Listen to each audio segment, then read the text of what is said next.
5월 22일 수요일 새벽 기도회를 시작하겠습니다. 사도신경을 고백하시고 찬송가 543장을 부르신 후에 하나님의 말씀을 함께 나누겠습니다. 오늘 하나님께서 저희에게 주신 말씀은 열왕기상 20장 1절부터 12절까지의 말씀입니다. 아람의 베나닷 왕이 그의 군대를 다 모으니 왕 32명이 그와 함께 있고 또 말과 병거들이 있더라. 이에 올라가서 사마리아를 에워싸고 그곳을 치며 사자들을 성 안에 있는 이스라엘의 아합 왕에게 보내 이르기를 베나닷이 그에게 이르되 내 은금은 내 것이요 내 아내들과 내 자녀들의 아름다운 자도 내 것이니라 하매 이스라엘의 왕이 대답하여 말하기를 내 주 왕이여 왕의 말씀같이 나와 내 것은 다 왕의 것이니이다 하였더니 사신들이 다시 와서 이르되 베나닷이 이르노라 내가 이미 내게 사람을 보내어 말하기를 너는 내 은금과 아내들과 자녀들을 내게 넘기라 하였거니와 내일 이맘때에 내가 내 신하들을 내게 보내리니 그들이 내 집과 내 신하들의 집을 수색하여 내 눈이 기뻐하는 것을 그들의 손으로 잡아 가져가리라 한지라. 이에 이스라엘 왕이 나라의 장로들을 다 불러 이르되 너희는 이 사람이 악을 도모하고 있는 줄을 자세히 알라. 그가 내 아내들과 내 자녀들과 내 은금을 빼앗으려고 사람을 내게 보냈으나 내가 거절하지 못하였더라. 모든 장로와 백성들이 다 왕께 아뢰되 왕은 듣지도 말고 허락하지도 마옵소서 한지라. 그러므로 왕이 베나닷의 사신들에게 이르되 너희는 내 주 왕께 말하기를 왕이 처음에 보내 종에게 구하신 것은 내가 다 그대로 하려니와 이것은 내가 할 수 없나이다 하라 하니 사자들이 돌아가서 보고하니라. 그때에 베나닷이 다시 그에게 사람을 보내어 이르되 사마리아에 부스러진 것이 나를 따르는 백성의 무리의 손에 채우기에 족할 것 같으면 신들이 내게 벌 위에 벌을 내림이 마땅하니라 하매 이스라엘 왕이 대답하여 이르되 갑옷 입었는 자가 갑옷 벗는 자같이 자랑하지 못할 것이라 하라 하니라. 그때에 베나닷이 왕들과 장막에서 마시다가 이 말을 듣고 그의 신하들에게 이르되 너희는 진영을 치라 하매 곧 성읍을 향하여 진영을 치니라. 아멘. 네, 오늘 말씀 열왕기상 20장 말씀입니다. 17장부터 19장까지는 엘리야와 아합의 대결을 쭉 기록해 왔는데요.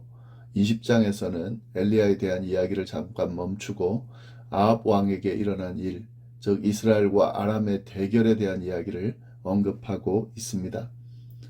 이 시기는 19장 이후의 이야기가 아니라 엘리야가 아합 왕 앞에 나서서 가뭄을 선언하기 전에 일어난 사건으로 보이는데요. 어떤 내용인지 함께 보도록 하겠습니다. 이스라엘과 아람 사이에 전쟁이 일어나는데 두 번에 걸쳐서 일어납니다. 첫 번째 전투는 사마리아에서 일어나고 두 번째 전투는 아벡에서 일어납니다. 오늘 본문은 이 사마리아에서 일어난 전투의 발단이 어떠했는지 설명하고 있습니다. 1절 말씀 보시면은요. 아람의 베나닷 왕이 그의 군대를 다 모으니 왕 32명이 그와 함께 있고 또 말과 병거들이 있더라. 이에 올라가서 사마리아를 에워싸고 그곳을 치며 아람 왕 베나닷이 그가 다스리는 지역의 왕들 32명과 그 군대를 다 모아서 말과 병거를 이끌고 아합이 있는 사마리아를 둘러싸고 공격해 왔다 하는 내용인데 그렇게 둘러싸고 아합 왕에게 사신을 보내서 아합의 소유가 모두 자신의 것이다 라고 하는 선포를 합니다. 2절 3절 말씀인데 사자들을 성 안에 있는 이스라엘의 아합 왕에게 보내 이르기를 베나닷이 그에게 이르되 내 은금은 내 것이요 내 아내들과 내 자녀들의 아름다운 자도 내 것이니라 하매 지금 베나닷이 아합 왕에게 어떤 요구를 하고 있는데 이건 뭐냐면 이스라엘을 자신의 속국으로 삼겠다라고 하는 그런 선포입니다. 이런 선포에 대해서 아합 왕이 어떻게 반응하느냐? 제대로 싸우지도 않고 항복 의사를 전합니다. 4절 말씀입니다. 이스라엘의 왕이 대답하여 말하기를 내 주 왕이여 왕의 말씀같이 나와 내 것은 다 왕의 것이니이다 하였더니 아합은 베나닷을 내 주 왕이여라고까지 부르면서 그의 요구를 다 들어줍니다. 완전한 항복을 표현한 건데요. 그런데 이 베나닷은 다시 사신을 보내서 더 무리한 요구를 해옵니다. 5절 6절 말씀입니다. 사신들이 다시 와서 이르되 베나닷이 일어노라. 내가 이미 내게 사람을 보내 말하기를 너는 내 은금과 아내들과 자녀들을 내게 넘기라 하였거니와 내일 이맘때에 내가 내 신하들을 내게 보내리니 그들이 내 집과 내 신하들의 집을 수색하여 내 눈이 기뻐하는 것을 그들의 손으로 잡아 가져가리라 한지라. 예, 은금과 아내들과 자녀들을 넘기는 것, 이것으로 만족하지 않고 내 집과 내 신하들의 집에 있는 것까지 다 넘기라 하는 요구였습니다. 굉장히 도를 넘는 요구를 하고 있는 거죠. 아무리 전쟁에서 승리했다 하더라도요. 항복 의사를 표명한 나라의 도성에 들어가서 닥치는 대로 그 모든 재물과 사람들을 무차별적으로 그렇게 가져간다고 하는 것은 아주 지나치게 잔인한 그런 행태인데 지금 베나닷이 그렇게 지금 요구를 하고 있는 겁니다. 이 베나닷의 지나친 요구에 아합은 혼자서 결정할 수 없었기 때문에 이스라엘 모든 장로들을 불러서 질문을 했습니다. 7절 말씀입니다. 이에 이스라엘 왕이 나라의 장로들을 다 불러 이르되 너희는 이 사람이 악을 도모하고 있는 줄을 자세히 알라. 그가 내 아내들과 내 자녀들과 내 은금을 빼앗으려고 사람을 내게 보냈으나 내가 거절하지 못하였느니라. 내가 거절할 수 없었다 하는 이야기를 지금 하는 건데요.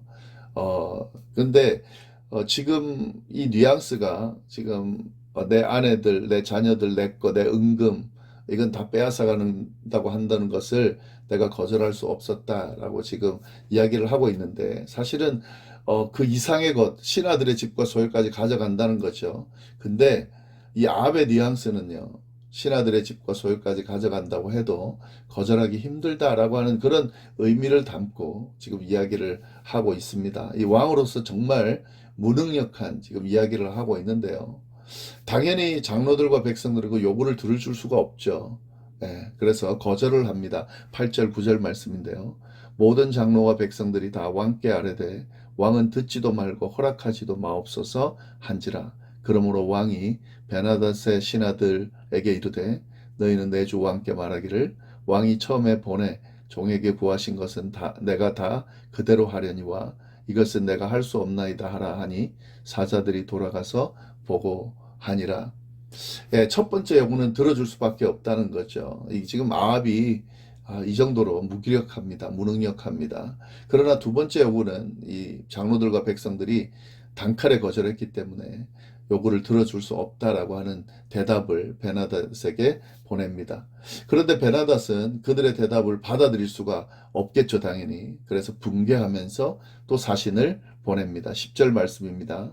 그때에 베나닷이 다시 그에게 사람을 보내어 이르되 사마리아에 부스러진 것이 나를 따르는 백성의 무리의 손에 채우기에 족할 것 같으면 신들이 내게 벌 위에 벌을 내림이 마땅하니라 하매.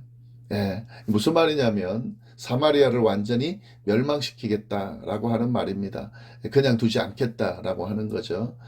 그러자 아합은 또 대답을 합니다. 11절 말씀. 이스라엘 왕이 대답하여 이르되 갑옷 입는 자가 갑옷 벗는 자와 같이 자랑하지 못할 것이라 하라 하니라. 이제 아합도 이런 상황에서 싸울 수밖에 없는 거죠. 그래서 갑옷 입는 자가 갑옷 벗는 자 같이 자랑하지 못할 거다. 속담을 이야기합니다. 베나닷에게. 이건 뭐냐면 자신의 전투력을 과신하지 말라 하는 의미의 이 속담인데 그 이야기를 베나닷에게 합니다. 이 아합의 이야기를 들은 베나닷이 당연히 흥분할 수밖에 없죠. 그래서 공격 명령을 내리게 됩니다. 12절 말씀입니다. 그때의 베나닷이 왕들과 장막에서 마시다가 이 말을 듣고 그의 신하들에게 이르되 너희는 진영을 치라 하매 곧 성읍을 향하여 진영을 치니라. 이 베나닷이 다른 신하들 왕들과 함께 장막에서 술을 마시다가 그 말을 듣고 흥분해서 군사들에게 명령을 내리게 됩니다. 그래서 결국은 이스라엘과 아람 사이에 전쟁이 일어나게 되는데 이것이 이제 다음 내용인데요. 오늘 본문을 통해서 우리가 두 가지 사실을 좀 깨닫게 되는데 첫 번째는 이 아합의 태도입니다. 네. 이 아합은 위기 상황이 됐을 때 보면은 전혀 하나님을 찾고 묻지 않습니다. 이 모습을 보면은요, 이 아합에게 있어서 하나님은 아무런 의미가 없는 존재, 그렇게 지금 여겨지고 있다는 거죠. 도리어 아람 왕 베나닷을 향해서 내 주님, 이렇게 이야기를, 내 주 왕이여, 이렇게 표현을 하면서도 하나님에 대해서는 전혀 찾거나 하나님에 대해서 그런 언급을 전혀 하고 있지 않습니다. 이건 이 아합에게 있어서는 하나님은 아무런 의미 없는 존재로 그렇게 여겨지고 있는 거죠. 이스라엘의 왕인데 하나님을 전혀 의식하지 않고 찾지도 않고 있다. 이거는 그가 전적으로 타락해 있음을 보여주는 그런 모습입니다. 이는 더 이상 그가 하나님의 보호하심 아래 있지 않다. 도리어 저주 아래 있다는 것을 보여주는 그런 모습입니다. 결국 그의 이 타락한 모습으로 그런 심판을 받게 될 거고, 하나님의 저주 아래 있기 때문에 그의 미래는 당연히 멸망으로 치달을 수밖에 없게 되겠죠. 예, 이 아합의 잘못된 태도, 모습을 우리가 볼 수가 있고요. 그리고 또 한 가지 더는 이 베나닷의 이 교만한 태도를 볼 수가 있습니다. 비록 지금 아합이 악한 왕이죠. 그 악한 왕이 이스라엘을 다스리고 있지만 여전히 이스라엘은 하나님의 백성, 하나님이 선택한, 하나님이 세우신 나라입니다. 이 하나님의 심판의 도구로 베나닷이 사용되고 있지만 이스라엘의 모든 것을 완전히 쓸어버리도록 하나님께서 내버려두지 않는다는 사실을 이 베나닷이 전혀 모르고 있다는 거죠.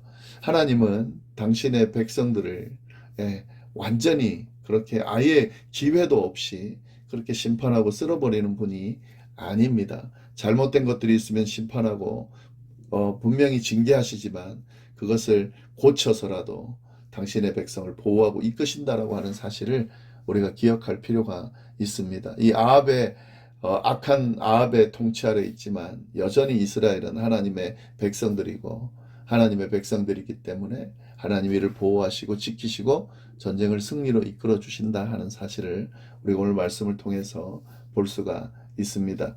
네, 아람하고 전쟁이 어떻게 흘러가는지 내일 또 같이 보도록 하겠습니다. 함께 기도하겠습니다.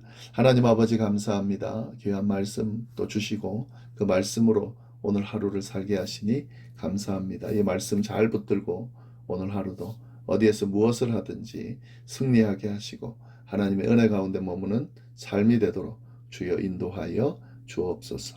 그렇게 해주시리라 믿고 감사하며 이 모든 말씀을 살아계신 예수님의 이름으로 기도드립니다. 아멘.